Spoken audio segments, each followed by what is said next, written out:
Hello and welcome to 10 a.m. to the point editorial discussion by Neva Yes. In this video, we are going to comprehensively and precisely discuss the editorial articles from the Hindu on 20th June 2024. So today, the 20th June of 2024 is World Refugee Day. Because of that, we have a series of articles on that particular topic, starting from the article written by Shashi Tharoor. Then there is an article on the Tamil refugees. We have an article on the Rohingyan refugees, and we have an article on the Tibetan refugees. So we'll discuss this particular article in detail because it deals with the overall scenario of India. All the other articles, we'll have a quick overview. This article is on the persisting heat wave in India, which should be declared as a natural disaster, says the editorial. We'll have a quick overview of that. We will have the second detailed discussion on this particular article, which is on the Justice CHANDRU committee report on caste discrimination. This is a data point on the neglected tropical diseases, of which we'll have a quick overview as well. So first, let's move to the quick overview articles, then we'll discuss the articles in detail. The first article, as I said, is on the disaster management aspect. It says that in the recently concluded summer period in North India, the temperature remained above 45 degrees Celsius for most of the days. So that means the average temperature has been quite high. We know that every year in the recent times, be it 2023 or the coming 2024, they are often recorded to be the most warmest years recorded ever. So in consistency with that trend, North India had most of their summer days above 45 degrees Celsius. Even the night temperatures, they were on an average 3 to 6 degrees Celsius higher. So what happens as a result of this is increased pressure on the power infrastructure of the region. So there's a shortage of power, and this North Indian region has to get the supply of power from all the other regions of India. Now this combined with a delay in monsoon will add to the problems. So monsoon was expected to be normal in this year, but now after June 12th, there is a paucity of the monsoon and the forecast may change. So all these issues combined will create a lot of issues like economic burden, there will be infrastructural pressure, there will be shortage of power, and there will be increased diseases and health burden on the people. Due to this multi-pronged aspects, the editorial suggests that this prolonged heat period should be declared as a natural disaster so that we can plan it accordingly. So that's the idea from this particular article. Let's move to the second article. As I said, it is based on the theme of the World Refugee Day, and it deals specifically with the Tamil Nadu case. It is a positive case study that can be quoted for all the answers related to refugees or migrations. So let's put the issue into its context. So the three Sri Lankan Tamils came to India since 1983. It is post the Sri Lankan Civil War. So a civil war took place in Sri Lanka because there was a ethnocentric cleansing of the Sri Lankan Tamils by the Buddhist majority who speak Sinhalese. So this is a civil war kind of situation in Sri Lanka, and as a result, the Sri Lankan Tamils had to migrate from Sri Lanka. So it was a majoritarian movement against the minority Sri Lankan Tamils. So they started migrating from Sri Lanka. From 1983, they started reaching India, and they reached in 4 phases. The civil war ended in 2009. So between 1983 and 2009, they came to India in 4 phases. And the records say that there is a total inflow of 3.34 lakh refugees to India. If we take the current statistics, the number of people who are settled in government camps accounts for 57,000. At the outside camps, it is estimated that 40,000 people lives. So now you should know that India is not a signatory to the UN Refugee Convention of 1951. Neither is its protocol signed by India. As a result, we don't have a legal framework to deal with refugees. In this context, we should appreciate the efforts by the Tamil Nadu government to officially recognize them as refugees and to grant them every privilege and welfare schemes to restore their dignity. So these people who had everything in their home had to flee for their lives. So their dignity is affected, their mental health is affected, their economic condition is affected. So helping them to restore all these is a big task, is an empathetic task, something that is relevant from the ethic perspective as well. So Tamil Nadu took proactive steps. They gave access to all their schemes, plus additional incentives for domains like education. As a result, there is 100% enrollment in the schools from the refugee camps. They also managed to produce 1,500 graduates from the refugee camps. This is a very positive case study as to how to deal with the refugees. Now, when we look at it in contrast to the Rohingyan refugees, you will understand how important that intervention was. The next article deals with the Rohingyan refugees. Rohingyan refugees are from Myanmar. They are Muslims. They came from 2012 to 2017 because there was a systematic ethnic cleansing called clearance operation that took place in Myanmar by the Myanmarese military in the Rakhine state. So it's an important geographical location because that is where the Rohingyan Muslims are based. They were cleared out of their region, they were raped, they were murdered, and out of all this trauma, a good number of them reached India. UNHRC statistics as per December 2023 says that 22,000 Rohingyan refugees lives in India. They hold a UNHRC refugee card, but in India they are labeled as illegal migrants. So there were attempts to deport them from India, and we don't recognize them as legal migrants. We are not party to the UN Convention on Refugees, as I have said before. And in this case, we have considered them as illegal migrants. So when we do that, they face a lot of issues because even basic health facilities cannot be accessed. And these settlements in Delhi, if you remember, they are subject to constant fires. So they face a life-threatening situation. And in this article, the author talks about the mental health epidemic that is there in the Rohingyan refugees in India. Because there is a large number of refugees in Bangladesh, so the global attention of organizations like these is shifted to Bangladesh. But when it comes to the 22,000 people in India, they face a lot of problems. And the most important of it is the mental health epidemic. This article gives a lot of personal case studies to substantiate this point.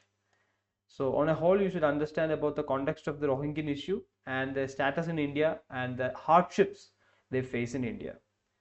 Moving to the Tibetan refugees, they came to India. They are one of the earliest refugees in India. They came to India since 1959, post the flight of Dalai Lama. And Dalai Lama fled to India because of the Chinese aggression over Tibet. Dalai Lama is the spiritual leader of Tibet, and he fled to India. Following him, there's a huge influx of Tibetans to India, and now since 1959 there is a span of 3 generations. So 3 generations of Tibetans have been raised in India, but the biggest issue is they are neither recognized as citizens nor refugees. Again, the 1951 UN Refugee Convention comes into picture here. We are neither signatory to that, nor do we have national asylum seekers or refugee law, as a result of which there is a lot of ambiguity in this domain. So these people right now, they obtain registration certificates like foreigners under the Foreigners Act. They cannot buy land, and they face a lot of migration from India to other countries. Their community is getting split. One of the activists in this article says that the government of India teaches granting asylum to Tibetans in their textbooks as a positive gesture, but the government still recognized Tibet to be part of China, because that was the whole reason why this migration and this issue took place. So the author and the article accuses India of double standards and appeals for a more empathetic stand towards the Tibetans in India. Now let's look at the final article for quick overview. This article deals with neglected tropical diseases. It is the data point. It gives you the data to substantiate that why neglected tropical diseases are in fact neglected in nature. So it says that there are 677 million people who require treatment for tropical diseases like dengue or snake bites per se. Dengue, chikungunya, there is a series of diseases that comes under the neglected tropical disease category, which is NTD. But when it comes to the funding for research, these diseases, despite affecting this number of people, are heavily underfunded compared to diseases like AIDS. So AIDS, the number of people who are affected by AIDS is nowhere near to this number. And AIDS is a disease that affects people all over the world. So irrespective of their economic condition, it affects everyone. So it has enough research that is being done. But when it comes to the tropical diseases, much of them are preventable because they are part of the lifestyle, the economic condition, and the geographical setting. But research in this particular domain is very low. So this data provided by provided on the neglected tropical diseases by the Hindu data point proves why they deserve to be called as neglected tropical diseases. You can take the statistics with the specific case studies if you want to add value to your answers. Now we'll move to the detailed discussion part. The first article, the Hindu editorial, is on the Justice K. Chandru committee. So if you have seen the movie Jai Bhim, the Tamil movie, it is based on the life of Justice K. Chandru.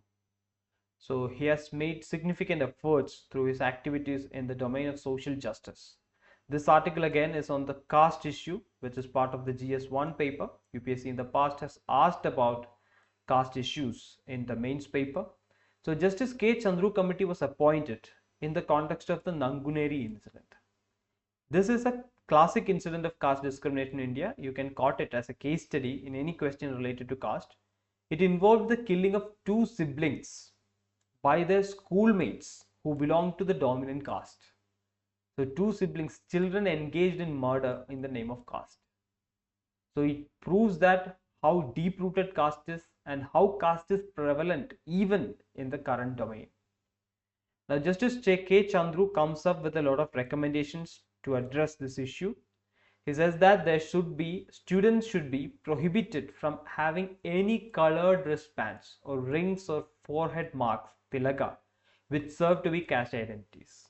So in precise, caste identity should not be displayed by students.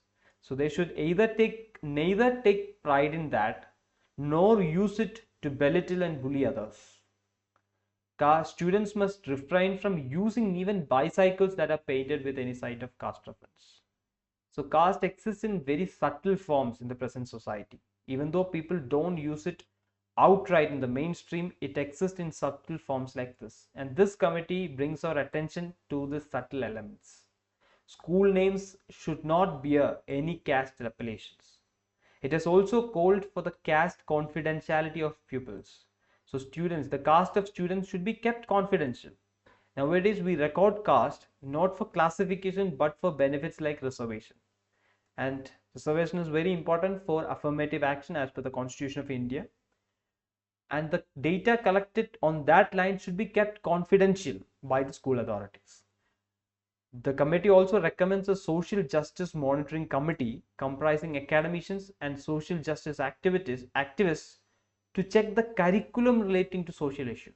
So why is curriculum more important? Because everybody is born into their families, and families in general belong to certain religious or caste orders. So certain kind of social conditioning takes place within the families along caste lines. So desensitization process and the process of egalitarianism has to be taught through the school curriculums. So revival of them and directing them towards the idea of social justice is very important. The committee clearly identifies that. The committee has two controversial suggestions as well. One is a centralized kitchen in every block or panchayat union.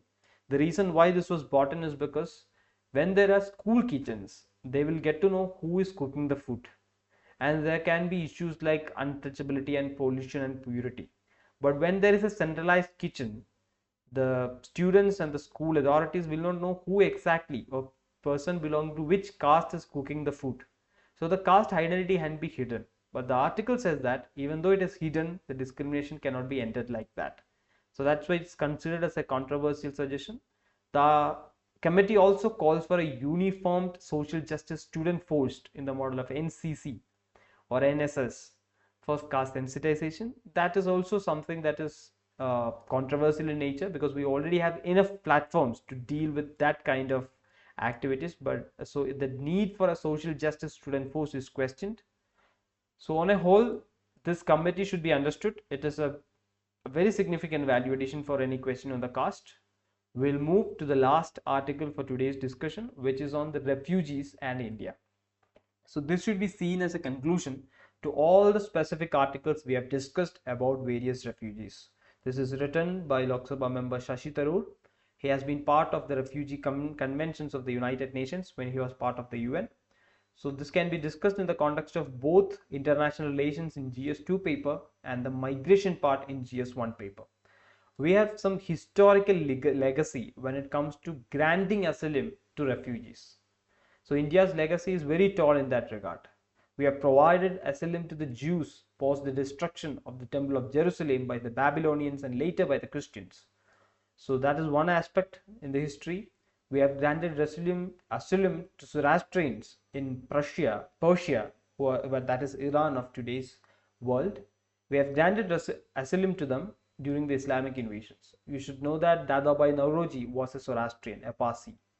We have granted asylum to Tibetans, which we have already discussed, led by the refugee of Dalai Lama. So this is the legacy of India. These are just few examples. We have received everyone who have come to us with wholeheartedness. But there is a policy shift when it comes to the state of India, especially in recent times. And the author says that we are neither a signatory, as we have discussed before, to the UN Refugee Convention nor its 1967 protocol. A country like India that has a very broad philosophy like Vasudhaiva Kudumbakam is not a signatory to UN Refugee Convention. This is a major criticism against our country. And our country doesn't have a domestic asylum framework also. As a result, there's a lot of ambiguity when it comes to refugees in India. All of them are considered under various laws like the Foreigners Act, Foreigners Tribunal, all these things. And the proper rights that they got, like in case of the Sri Lankan Tamils, are absent when it comes to all the refugees in India. Shashi Tharoor brings in a specific concept called the non-refoulement legal principle, which didn't take place during the Rohingyan crisis. Because the principle says that a state or no country should send a person to a place where they may suffer persecution. So anyone who fleds due to persecution shouldn't be sent back to the region where they face persecution. That is the non-refoulement principle.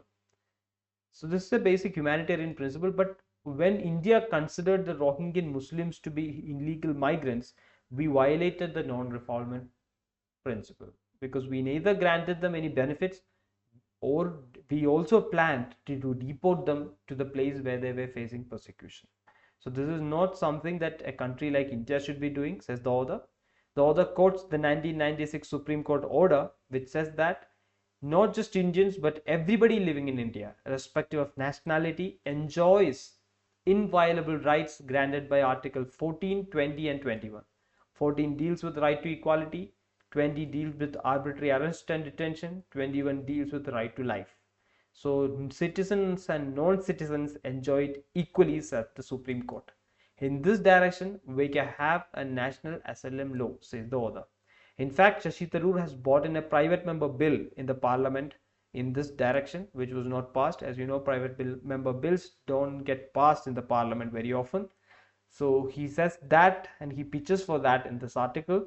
So you can understand the context. You will get to know about the particular principles which India are not part of. You will get to know about a very important principle in the international migration law. And you can have some quality way aheads for the issue as well. So that's the takeaway from the Hindu editorials of 20th June 2024. Thank you for listening to Niva ES.